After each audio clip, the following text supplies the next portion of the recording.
su promesa y dice: yo tengo algo mucho mejor. La Nueva Jerusalén será el hogar de los redimidos. La Nueva Jerusalén es el tema que hoy vamos a ver en este programa. Bienvenido, Dios te bendiga, gracias por acompañarnos. Tú eres nuestro convidado, nuestro invitado especial. No te conocemos, no nos podemos abrazar físicamente, pero a través de nuestras oraciones podemos abrazarte. Tú puedes aquí colocar tu nombre, puedes escribirnos, contarnos tu historia. Tú puedes escribir tus reacciones, las cosas que estás aprendiendo con este programa. Ya sabes que está disponible en nuestro blog, nuevotiempo.org/Biblia Fácil. También nuestro Facebook, escríbenos a Biblia Fácil, así nos encuentras en Facebook. Y si quieres acompañar o quieres repasar una vez más el libro de Apocalipsis o esta temporada, hazlo con una revista. Ofrecemos una revista totalmente gratis para todos aquellos que quisieran conocer más sobre Apocalipsis. Escríbenos un WhatsApp al +55 12 98 100 14 60. Si vives en Sudamérica, tú vas a recibir esa revista. Si vives fuera de Sudamérica, descarga la revista totalmente gratis. Ingresa a estudielabiblia.com. Ahí está la revista totalmente disponible para ti. Bienvenido una vez más. Hoy vamos a hablar acerca de la Nueva Jerusalén. Bienvenidos amigos, llegamos ya a la cima. Nos falta solo un paso más para poder terminar el libro de Apocalipsis. Me encantan los 3 últimos capítulos de Apocalipsis porque es todo lo contrario a los 3 primeros capítulos de Génesis. El tercer capítulo de Génesis es la entrada del pecado. Allí se abrió un paréntesis. ¿Saben dónde se cierra ese paréntesis? En el tercer capítulo, antes de terminar la Biblia, cuando Satanás es destruido. Interesante. Comienza en el capítulo 3 y faltando 3 capítulos para terminar la Biblia, el pecado se ha cerrado, se ha destruido. Todo aquello que Adán perdió por causa del pecado, Dios nos devuelve por su gracia. Adán perdió el árbol de la vida. En Apocalipsis 21 recuperamos ese árbol de la vida. Adán perdió la eternidad. En Apocalipsis 21 recuperamos la eternidad. Adán perdió el jardín del Edén. En Apocalipsis 21 recuperamos el jardín del Edén. Adán perdió la corona de vida. En Apocalipsis 21 recuperamos la corona de vida. Todo aquello que se arruinó por causa del pecado, en Apocalipsis se recupera por la gracia de Dios. Y es lo más lindo de poder ver que los 3 últimos capítulos de la Biblia es solamente el cierre de paréntesis que se abrió en Génesis capítulo 3. El tercer capítulo es el más triste de toda la Biblia. Sin embargo, el capítulo 20 de Apocalipsis es el cierre de ese capítulo, porque a partir del 21 todo vuelve a la normalidad y a la soberanía de nuestro Dios. Vamos a orar porque vamos a hablar sobre este tema tan importante. Querido Dios, gracias por la oportunidad que tenemos de abrir tu palabra, por la libertad que tenemos ahora de elegir comprender aquellas verdades que tienes para nuestra vida. Que tu Santo Espíritu una vez más pueda iluminar nuestra mente, pueda ser nuestro profesor. Podamos llegar, Señor, a esta gloria eterna, a esta eternidad que tienes para tus hijos mediante tu gracia. Permítenos soñar, mas no como un sueño ilusorio, sino un sueño que se va a hacer realidad cuando tú puedas venir para dar recompensa a cada hijo. Queremos esta eternidad junto a ti. Para ello, ayúdanos a tomar decisiones acertadas hoy, mientras estamos vivos. Hoy queremos, Señor, que tu palabra pueda una vez más iluminar nuestro corazón. Ayúdanos a comprender esta verdad, en el nombre de Jesús. Amén. Hoy vamos a hablar acerca de la Nueva Jerusalén, capítulo 21 del libro de Apocalipsis. La Nueva Jerusalén. ¿Les gusta viajar a ustedes? Creo que a todos, ¿no? Un viaje nos trae mucha expectativa mucho más cuando vamos a un lugar donde no conocemos o hemos anhelado siempre ir. Yo creo que un viaje desde niños crea expectativa para los niños. Cuando la familia dice vamos a viajar, vamos de vacaciones, vamos a pasear, es una alegría. Tratamos de ocultarlo cuando somos adultos, pero en algún momento sale esa explosión de alegría. Tengo un viaje, vamos a viajar. Algunos tienen miedo a viajar, ¿verdad? Algunos tienen miedo salir de casa por la inseguridad. Otros tienen miedo subir en un avión, tienen miedo a las alturas. Pero la mayoría nos gusta conocer, descubrir, nos gusta llegar a un lugar nuevo, nos gusta. Ahora, en este planeta, en nuestro mundo, hay muchos lugares bonitos. Yo me quedo sorprendido cuando veo paisajes hermosos que son naturales, con más de 6,000 años de pecado, ¿no? Aún cómo conserva la lozanía, cómo se conserva el verdor, cómo se conserva un paisaje hermoso. Hay paisajes creados y paisajes naturales, pero me encanta ver aquellos naturales que son muy preciosos. Y yo sé que en cada país existe reservas, existen lugares donde se cuida como el jardín del país, ¿no? Así como hubo un jardín del Edén, hay un jardín para cada país. Es el lugar más visitado, es el lugar donde más turistas van, porque aparte de tener historia, es un lugar muy bonito. Entonces, los viajes nos llevan a lugares lindos. Aquí en Brasil hay una ciudad muy linda, considerada la ciudad modelo, que es Curitiba. Ciudad limpia, preciosa, tiene lindos jardines, tiene lindo parque, precioso. También nosotros tenemos aquí mismo una vista maravillosa, estoy hablando aquí de Sudamérica, Río de Janeiro, considerada una ciudad maravillosa. Es extraordinario subir allí hasta ese lugar, hasta ese mirador, y ver allí toda la ciudad. Nueva York es una de las ciudades más codiciadas, ¿verdad? Estados Unidos, quien tiene visa para Estados Unidos y viaja constantemente. Está feliz, la ciudad considerada como una ciudad cosmopolita, está ahí todas las lenguas, todas las religiones, encontramos todas las culturas. Estados Unidos es la concentración mundial. Toda lengua, toda raza, toda persona, de todo país nosotros encontramos allí. Sin embargo, si vamos a cada país, vamos a pasar revisando todo el programa y vamos a encontrar que cada país tiene ciudades muy lindas. Solo que ninguna de estas se compara a aquella que Dios tiene preparado para sus hijos.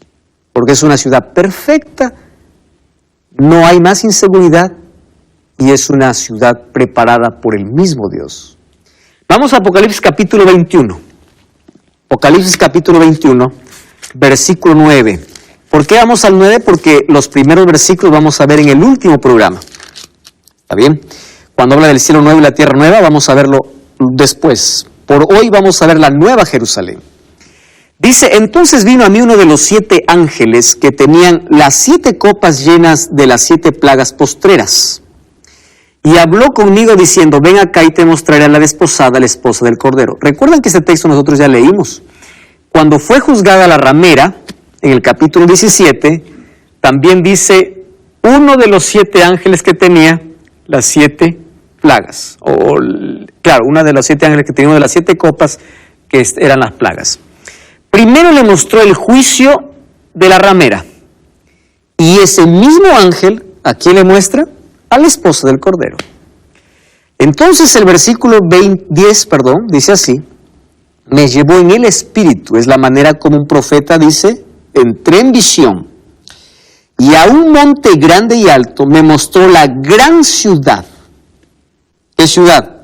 La Santa Jerusalén, que descendía del cielo de parte de Dios. ¿Qué tenía esta ciudad? La gloria de Dios. Cuando nosotros leemos Apocalipsis 21, a partir del versículo 12 hasta el versículo 26, Juan queda muy limitado para poder describir algo tan precioso. Yo no sé si alguna vez ustedes estuvieron en algún acontecimiento donde no tenían palabras para ser descritas, solo habían emociones. Hay situaciones en la vida donde no hay palabras, solo hay lágrimas. Y las lágrimas pueden decir mucho más que todo aquello que podemos hablar, ¿verdad? Hay situaciones en la vida. Y aquí Juan, cuando ve la ciudad, no llora, sino que Juan no encuentra palabras. No sabe cómo describirla. Y miren el versículo 11. Tenía la gloria de Dios.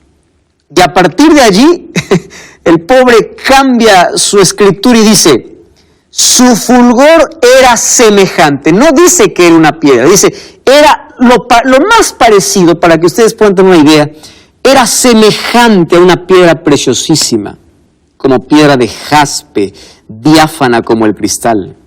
Tenía un muro grande y alto, con 12 puertas. En las puertas 12 ángeles, nombres inscritos, que son las 12 tribus de Israel. 3 puertas al oriente, 3 al norte, 3 al sur, 3 al occidente. ¿Cuántas puertas hay en total? 12. El muro de la ciudad tenía 12 cimientos. Ustedes van a ver que el 12 se repite cada momento. El muro de la ciudad tenía 12 cimientos y sobre ellos 12 nombres, que son los 12 apóstoles del Cordero. Y el que hablaba conmigo tenía una caña de medir de oro, para medir la ciudad, su puerta y su muro. La ciudad se hallaba establecida como un cuadrado. No dice que es un cuadrado, ¿correcto? Como un cuadrado. Su longitud es igual a su anchura. Con la caña midió la ciudad. ¿Cómo era la ciudad? 12,000 estadios de longitud, de altura y de anchura. Por eso es que no es un cuadrado. ¿Correcto? Ahora, dice así, y midió su muro 144 codos, según la medida de hombre, la cual era la del ángel. El material del muro era de jaspe, la ciudad era de oro puro, semejante al vidrio limpio. Los cimientos del muro de la ciudad estaban adornados con toda clase de piedras preciosas. El primero era jaspe, el segundo zafiro, el tercero ágata, el cuarto esmeralda, el quinto onis, el sexto cornalina, séptimo crisólito, el octavo berilo, el noveno topacio, el décimo crisopraso, todas las piedras que él conocía, las piedras preciosas. Ahora dice, las 12 puertas eran 12 perlas. Cada una de las 12 o cada una de las puertas era una perla. La calle de la ciudad era de oro puro, como de vidrio transparente. Entonces ahí ya no vi templo, dice, porque el Señor Dios Todopoderoso es su templo y el Cordero. La ciudad no tiene más necesidad de luz, ni de sol, no tiene necesidad de sol, ni de luna que brille en ella, porque la gloria la ilumina y el Cordero es su lumbrera. Las naciones que han sido salvas andarán a la luz de ella, y los reyes de la tierra traerán su gloria y su honor a ella. Sus puertas nunca serán cerradas de día, pues allí no habrá noche. Llevarán a ella la gloria y el honor de las naciones. No entrará ninguna cosa impura que haga abominación y mentira, sino solamente los que están inscritos en el libro de la vida del Cordero. Leímos todo el texto describiendo la Nueva Jerusalén. Vamos a ver algunos detalles que se muestra allí. El ángel le muestra, y ahí vamos a ver cómo es esa ciudad. Si vemos Hebreos capítulo 11, versículo 10, dice que esa ciudad es construida por el mismo Dios. Me encanta la figura que presenta Hebreos. Miren, Hebreos capítulo 11. Hebreos capítulo 11, versículo 10. Hebreos 11, 10 dice así.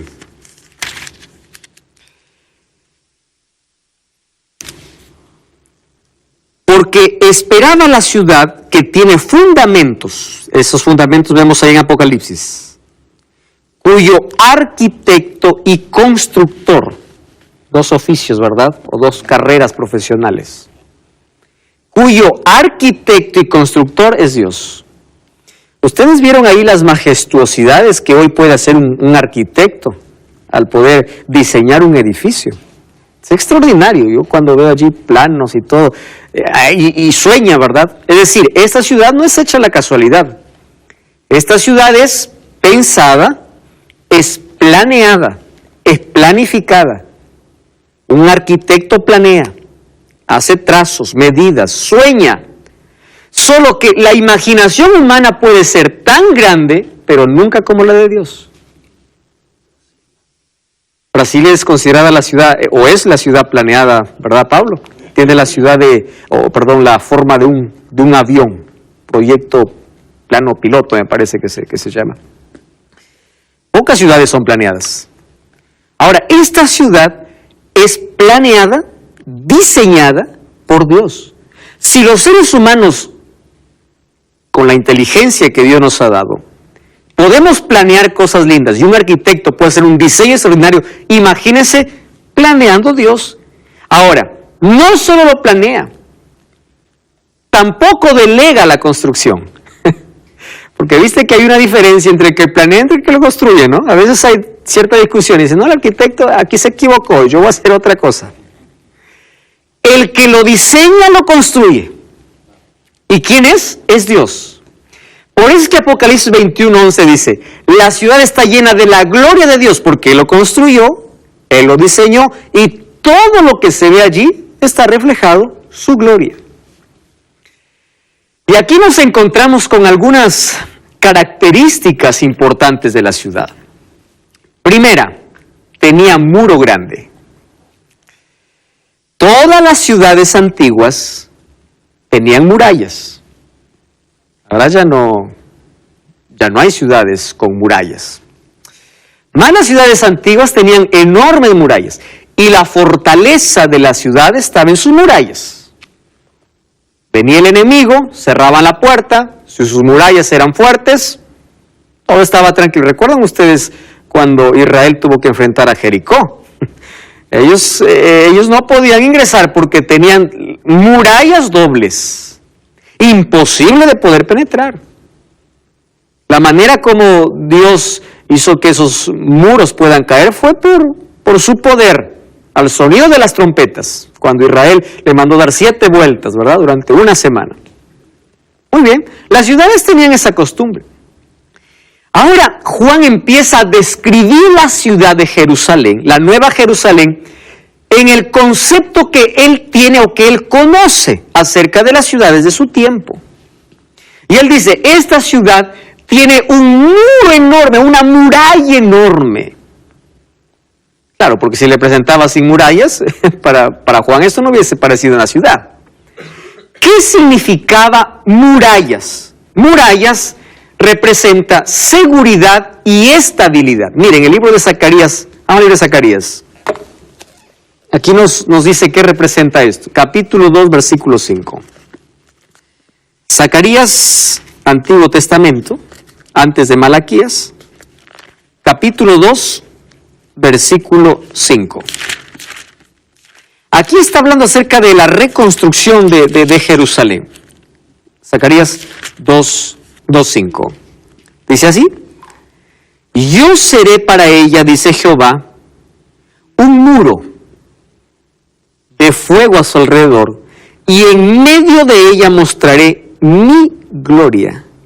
Vamos al versículo 4 para poder entender el contexto. Y le dije, corre, háblale a ese joven y dile, a causa de la multitud de hombres y de ganado que habitará en medio de ella, Jerusalén no tendrá muros.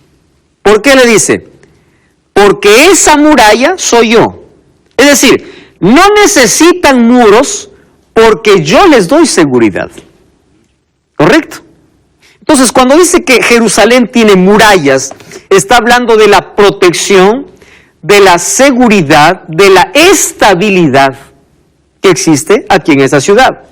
Ahora dice que tiene 12 puertas. Y es interesante cómo coloca las puertas, ¿no? ¿Qué cosa dice? Están al oriente, están al occidente, etcétera, etcétera. Eso hace referencia a lo que Jesús dijo allí en Lucas capítulo 13, versículo 29. Vamos a Lucas. Lucas capítulo 13, versículo 29. Miren lo que Jesús dijo aquí, Lucas 13, 29. Vendrán entonces, dice, agentes ¿de dónde? Del oriente, del occidente, del norte, del sur, y se sentarán en la mesa del reino de Dios. Vamos a Apocalipsis capítulo 21. ¿Ah? Apocalipsis capítulo 21. Entonces, allí dice el versículo 13. 3 puertas estaban ¿a dónde? Al oriente. 3 al norte. 3 al sur. Y 3 al occidente. ¿Qué cosa dijo Jesús? Aquí, ¿a qué está haciendo referencia? Que la santa ciudad es un lugar preparado para los hijos de Dios de todo el planeta y de todas las épocas. Aquí no hay distinción de raza, de color, de cultura, porque vendrán del oriente, del occidente, de todo lado para participar de este reino de Dios. Y ahí dice que tiene 12 puertas, ¿verdad? Y tiene 12 ángeles. Cuando habla de 12 ángeles quiere decir que nadie puede ingresar a esa ciudad a menos que su nombre no esté escrito en el libro de la vida. Es una forma de decir, aquí no entra ningún inmundo, como luego vamos a ver qué significa eso. Y luego dice que estos son las 12 tribus de los hijos de Israel. Solo que no, aquí representa al pueblo de Dios en el Antiguo Testamento. Pero no solo en el Antiguo Testamento. ¿Qué más dice? El muro de la ciudad tenía 12 cimientos. Y sobre ellos 12 nombres. ¿A qué representa? Al pueblo de Dios en el Nuevo Testamento. Es decir, en esta ciudad ingresará el pueblo de Dios de todas las épocas. Desde Adán hasta el último hombre. ¿Correcto? Entonces, allí representa la iglesia, al pueblo de Dios en el Antiguo y en el Nuevo Testamento. Apocalipsis 21:12. Es interesante este texto. Apocalipsis capítulo 21, versículo 16, dice así. La ciudad se halla establecida en un cuadro, en un cuadrado. Solo que no dice en un, sino dice como un. O sea, es parecido a un cuadrado. Su longitud es igual a su anchura. Si nosotros queremos tener un cuadro donde tenga la longitud igual a su anchura, deja de ser cuadro y empieza a ser cubo. El cubo es la figura geométrica o la figura que puede aquí entallar de manera segura. Dice, su longitud es igual a su anchura. Y él midió a la ciudad con la caña 12,000 estadios. Dice, la longitud, la altura y la anchura. Esta ciudad nunca ha existido, pues. Diseñada por Dios. 12,000 estadios. Vamos aquí a tener 2 conceptos interesantes. Un estadio va aquí, nuestro planeta, depende, ¿no? Varía el tamaño. Vamos a colocarle que mide 183 metros, que parece que es el tamaño normal de un estadio. Si lo multiplicamos allí por los 12,000 estadios, más o menos nos da unos 540 kilómetros. Kilómetros rectos. Allí una persona empezó a hacer algún cálculo. ¿Cuántos pueden vivir en 500 kilómetros rectos, porque ahora 500 kilómetros puede ser con curva y eso no resta, ¿verdad? Allí terreno. 500 kilómetros rectos. ¿Cuántas personas pueden vivir? Pero con una diferencia. La ciudad no solamente mide 540 kilómetros de largo, sino también de ancho y de longitud. Entonces ahí alguien dice, miren, aquí en una ciudad como esta, se dice, que podría alcanzar hasta 8 veces más todo el planeta. ¿Cómo? Solo que este número es totalmente simbólico. Les voy a demostrar por qué. Un cubo tiene 12 lados. De un cuadrado, 4, del otro 8, más 4 lados para unir los 2 cuadrados son 12. 12 por 12, ¿cuánto sería? 144. Quiere decir que la ciudad mediría, ¿cuánto? 144,000 estadios. ¿No les hace recordar esto algún número que hemos visto? 144,000 sellados. 144,000. Es decir, que el lugar es tan amplio, por eso es simbólico, como para que pueda alcanzar todos los redimidos de todas las generaciones. Tan amplio. Por eso es que ese número allí se coloca. Ahora dice así, Apocalipsis 21:23. La ciudad no tiene necesidad de sol ni de luna que brille en ella, porque la gloria de Dios lo ilumina y el Cordero es su lumbrera. Ustedes saben que Isaías es un libro clásico, o tiene una profecía clásica, fue escrita para el pueblo de Israel. Sin embargo, cuando Israel no llegó al ideal divino, las promesas pasaron para el Israel espiritual. Y hay profecías clásicas que se convirtieron en apocalípticas, es decir, aquellas que tenían que ver con el Israel espiritual. Isaías capítulo 60, versículo 19, tiene una referencia igual. De paso, el capítulo 21, Juan lo escribe con base o pensando en Isaías, en las promesas que Dios hizo al pueblo de Israel. Isaías capítulo 60, versículo 19 y versículo 20. Allí dice así, 60:19, el sol nunca te servirá de luz para el día, ni el resplandor de la luna te alumbrará, sino que Jehová te será por luz eterna, y el Dios tuyo será tu esplendor. No se pondrá jamás tu sol, ni menguará tu luna, porque Jehová te será por luz eterna, y los días de tu luto habrán pasado o ya se habrán cumplido. Una profecía clásica, ahora que se convierte en una promesa para los redimidos. ¿Qué cosa está diciendo allí? No hay necesidad más de luz, es decir, no hay más rastro de pecado, no hay más oscuridad, no hay más sombra. La gloria de Dios, la santidad de Dios gobierna por todo lado. Él es la gloria eterna. Ahora, Apocalipsis capítulo 21, versículo 25, ¿sí? Apocalipsis 21, 25, tiene una declaración muy importante. Allí dice, 21, 25, sus puertas nunca serán cerradas porque no habrá noche. ¿Cómo se interpreta la palabra noche aquí? Nunca será cerrada, dice, porque no habrá noche. Noche aquí representa al pecado y representa los conflictos. Les pregunto, ¿cuándo se cerraba una ciudad? Cuando venía un enemigo. Entonces aquí dice, esta ciudad nunca será cerrada, ¿por qué? No habrá más enemigos. El enemigo habrá sido destruido y para siempre, como vimos en el capítulo anterior. Consecuencias eternas, nunca más se levantará. Entonces, en ese contexto se escribe este versículo.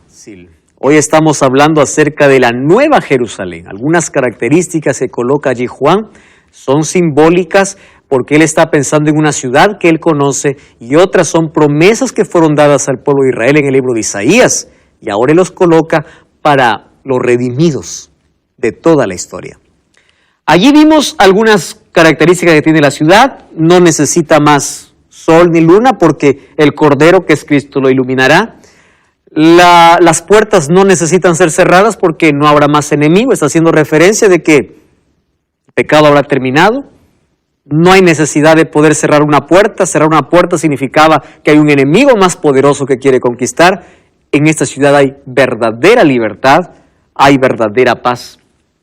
Y el capítulo 22, versículo 1 y 2, sigue describiendo la ciudad. Miren, Apocalipsis capítulo 22, versículo 1 y 2 dice, después me mostró un río limpio de agua viva, resplandeciente como el cristal, que fluía del trono de Dios y del Cordero. No me pregunten aquí, ¿cómo sale esto?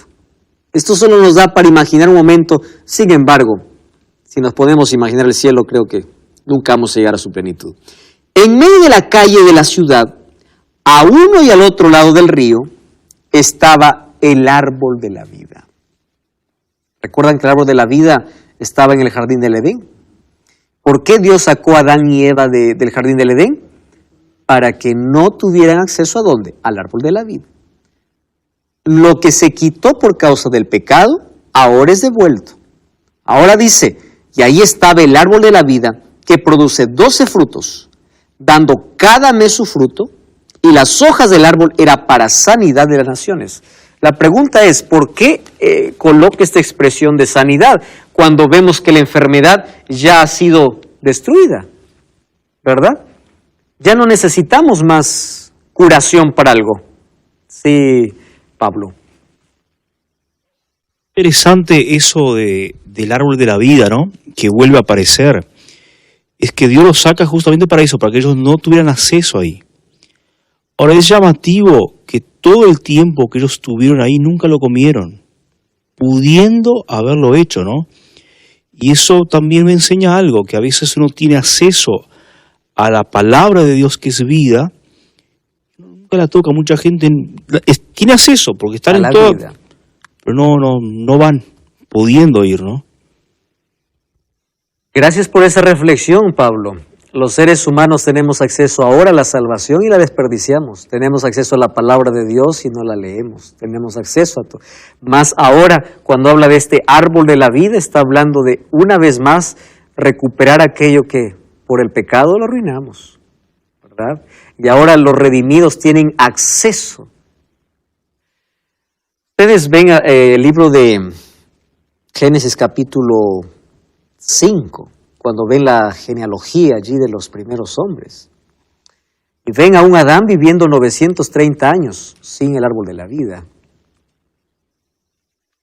Y a un Matusalén que vivió 969 años. Imagínense. Y llegará un momento en que, bueno, en el cielo ya no se cumplirán más años, ¿no? Ahora nos preocupamos cuando cumplimos años, cada vez estoy más viejo, cada vez estoy más, me acabo, etcétera, etcétera. No, ahí no habrá más un cumpleaños o bueno, ¿cuántos años tienes? Soy eterno. Ahora, fíjense, no nos desviamos allí, vamos a interpretar este asunto. Estaba el árbol de la vida, produce 12 frutos, no se sabe si cómo es ese fruto, no se sabe qué sabor tiene, no se sabe si cada mes produce un fruto diferente, no se sabe, solo hace mención del árbol de la vida. Y las hojas del árbol eran para sanidad de las naciones. La palabra sanidad se debe entender en el contexto griego en el cual fue escrito. Era la palabra terapia y era la palabra equilibrio.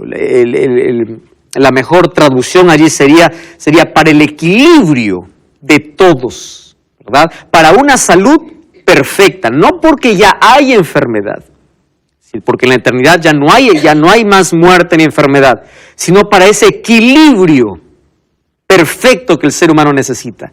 Otra de las cosas que se interpreta como sanidad de naciones significa que ya no habrá más barreras nacionales, porque todos serán una sola ciudad. Si hoy las naciones están enfermas es por la ambición al dinero, al petróleo, al poder, y hay barreras, se levantan fronteras. Y ahora dice, este árbol de la vida une a todos, ya no hay más enfermedad. Esto es sanidad, todos son un solo pueblo. Ahora, hay otra característica, ahí está, bueno, perdonen allí esa imagen. Nunca vamos a imaginar cómo será el árbol de la vida, ¿verdad? Que da 12 frutos, dice.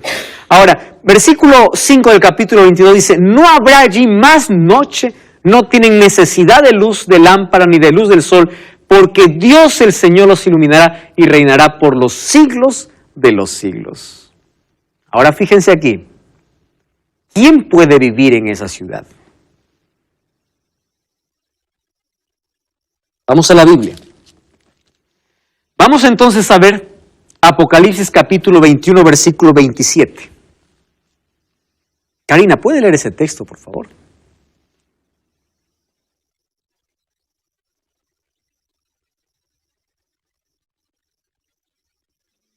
...21, 27. No encontrará en ella ninguna cosa inmunda o que haga abominación y mentira, sino solamente los que están inscritos en el libro de la vida del Cordero. Gracias, Karina. El acceso para esa ciudad tiene una restricción. Y esta restricción no es por las cosas que hagan. Es simplemente si su nombre está o no está inscrito. Es así de simple. Como cuando eres invitado a un lugar y te dan un ticket. No interesa quién seas, no interesa el cargo que tengas, el dinero que tengas. ¿Tienes o no tienes el ticket? ¿No tienes? Lo siento. Es así de simple. No entrará todo aquel que su nombre no está escrito en el libro de la vida. Y allí coloca algunos términos que pueden ser ofensivos, ¿no? No entrará ahí cosa inmunda o cosa impura o que haga abominación y mentira. ¿De qué está hablando aquí? Cuando hablamos de abominaciones en el libro de Deuteronomio está involucrando el espiritismo, está involucrando la hechicería. Cuando hablamos de mentira estamos hablando de las falsas enseñanzas, de las falsas doctrinas. Cuando hablamos allí de inmundicia estamos hablando de los deseos, que el ser humano da rienda suelta a sus deseos y se envuelve en ellos. En fin, todo aquel que por capricho hizo lo que quiso y no está escrito su nombre en el libro de la vida. ¿Por qué? Porque él no quiso. ¿Cómo nuestro nombre se inscribe en el libro de la vida para poder entrar a esa ciudad? En Lucas capítulo 10, versículo 20, yo encuentro una declaración que me llama la atención. Jesús lo dice y nos debe llevar a una reflexión ahora. Miren, Lucas capítulo 10, versículo 20. O vamos al versículo 19, cuando Jesús les da potestad allí a quienes envió a predicar. Le dice, os doy potestad de pisotear serpientes y escorpiones. Esta figura la hemos visto incluso allí como figura de demonios en la quinta trompeta. Y sobre toda fuerza del enemigo y nada os dañará. Pero dice el versículo 20, pero no se regocijen de que los espíritus se os sujeten, sino su alegría, su regocijo sea que vuestros nombres estén escritos en el libro de la vida. Miren, y esto me debe llevar a una reflexión muy personal. Yo puedo hacer grandes cosas para Dios. Me parece que en algún programa alguien mencionó aquí. Uno puede estar ocupado haciendo tanto para Dios, ¿verdad? Los espíritus se sujetan, gloria a Dios. Soy un hombre poderoso, está bien. Pero puede ser que solamente sea la apariencia de alguien que todo el mundo ve. En cambio, en mi interior, en mi corazón, tengo motivaciones incorrectas. Ahora presten atención. Acciones buenas no determinan que yo soy salvo, porque nadie se salva por obras. Las acciones deben acompañar ¿a qué? A mi relación, y deben ser frutos naturales, no creados. Dice, alégrense, no por las cosas que hagan o porque un milagro sucedió. Yo soy tan bendecido, Dios ha hecho tanto milagro en mi vida y yo me voy a salvar. Asegúrate que tu nombre esté escrito en el libro de la vida, porque esa es la única garantía. Pero hasta aquí todavía no me respondió la pregunta, ¿cómo hago para que se escriba? Vamos entonces aquí. Apocalipsis capítulo 22, versículo 14. Apocalipsis capítulo 22, versículo 14. Dice así: bienaventurados o felices los que lavan sus ropas para tener derecho. ¿A dónde? Al árbol de la vida. ¿Dónde está el árbol de la vida? ¿Dentro o fuera de la ciudad? Dentro de la ciudad. Muy bien. Y aquí dice, bienaventurados los que lavan sus ropas para tener derecho al árbol de la vida y para entrar por las puertas en la ciudad. Quiere decir que para que mi nombre se escriba en el libro de la vida y para entrar por la ciudad y para tener derecho al árbol de la vida, ¿qué tengo que hacer? Lavar mis ropas. ¿Qué significa lavar las ropas? ¿A qué representa? ¿Cómo son nuestras obras? ¿Cómo es nuestra vida?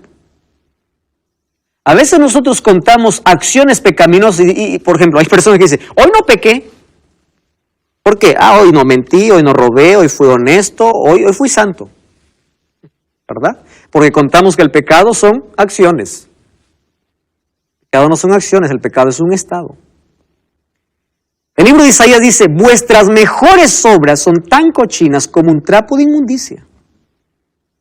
Entonces, nuestra vida, nuestra justicia, nuestros méritos no alcanzan ni siquiera para llegar a la puerta.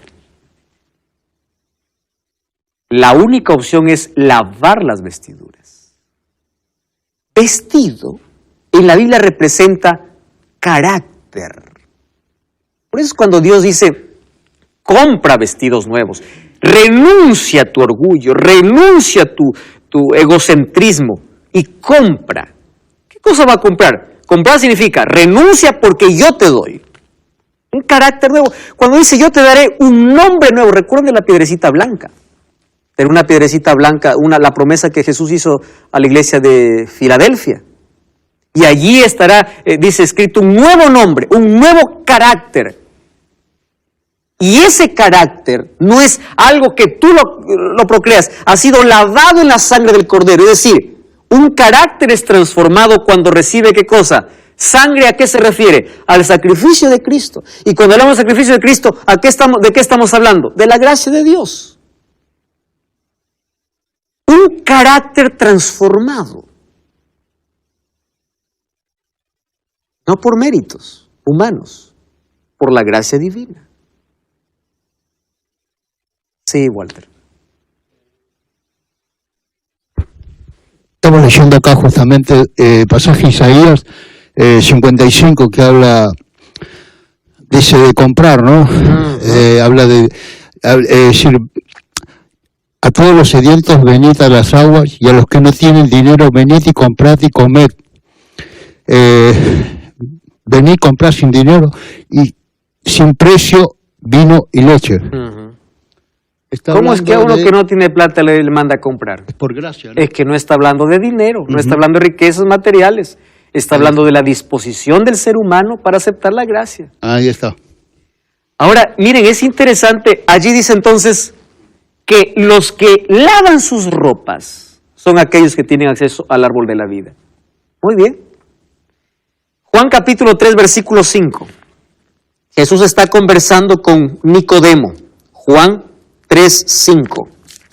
Y allí le dice así.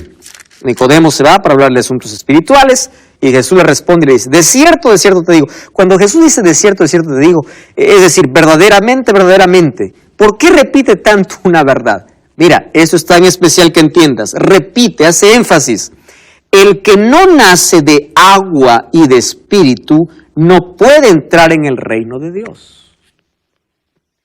El nacimiento de agua es un acontecimiento importante en la vida, que es representado por medio del bautismo. Pero el nacimiento de espíritu es diario. Por eso, cuando yo bautizo, no es que me bautizo y tengo la garantía de que ya soy salvo porque me bauticé, sino el nacimiento de espíritu es la búsqueda por la salvación diaria, todos los días.